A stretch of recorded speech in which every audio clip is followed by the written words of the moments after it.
আজি আপোনালোকক মই দেখুৱাবলৈ লৈছোঁ 3টা গছৰ পুলি। এইকেইটা প্ৰায় বিলুপ্ত হৈ গৈছে আৰু ক'ত অসমৰ কোন কোন জেগাত আছে মই নাজানো, কিন্তু আমাৰ ইয়াততো একেবাৰে নাইকিয়া হৈ গৈছে আৰু কেইটামান পুলিটো মই আমাৰ ইয়াত আজিলৈকে দেখাই নাই।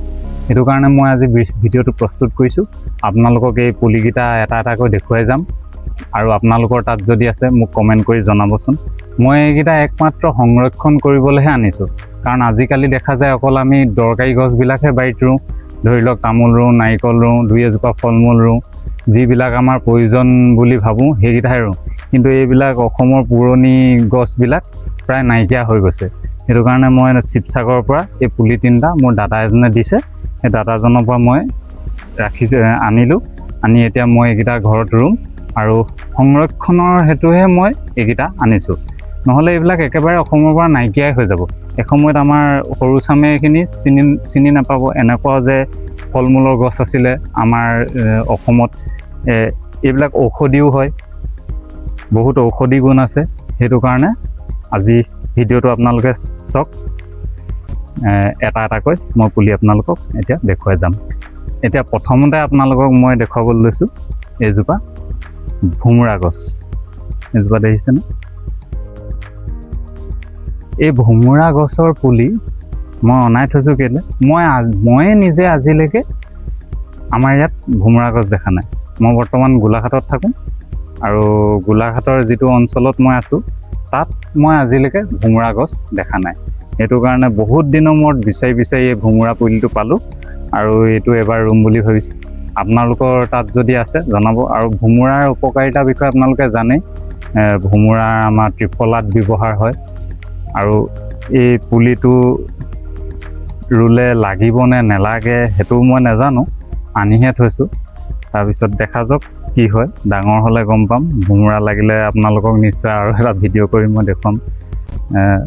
তাৰপিছত আহক আপোনালোকক মই দেখুৱাম এইজোপা হৈ গ'ল ৰূপহী থেকেৰা।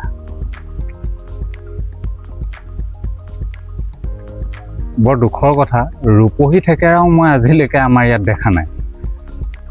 বেলেগত দেখিছোঁ, মই 2-এজেগাত ফুৰিব যাওঁতে দেখিছোঁ ৰূপহী থেকেৰা গছ, কিন্তু আমাৰ ইয়াত নাই।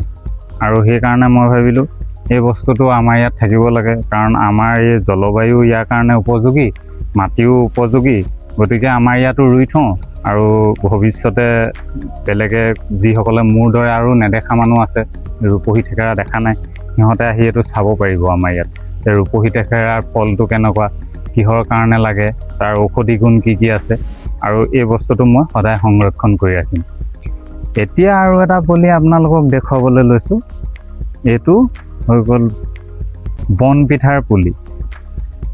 ভোমোৰা আৰু কি কয় এইটো ৰূপহী থেকেৰাৰ পুলি বা নামটো মই শুনিছোঁ, ভোমোৰা আৰু ৰূপহী থেকেৰা শুনিছোঁৱেই, কিন্তু বনপিঠাটো এবাৰ ফাৰ্ষ্ট টাইম মই শুনিছোঁ। আপোনালোকে হয়তো বহুতে চিনি পাবও পাৰে, কিন্তু আমাৰ ইয়াত একেবাৰে নাই। আমাৰ আগৰ যিসকল আছে, আমাৰ জ্যেষ্ঠসকল, তেখেতসকলেও মোক এই বিষয়ে আজিলৈকে কোৱা নাই।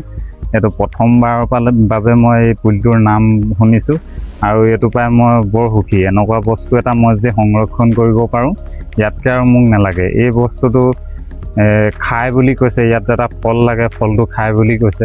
এতিয়া আপোনালোকে যদি আপোনালোকৰ তাত ক'ৰবাত আছে তেতিয়া মোক কমেণ্ট কৰিব, কেনেকুৱা ইয়াৰ সোৱাদ, কেনেকুৱা এই ফলটো, কিহৰ কাৰণে ইয়াৰ উপকাৰিতা কি, খাবলৈ কেনেকুৱা।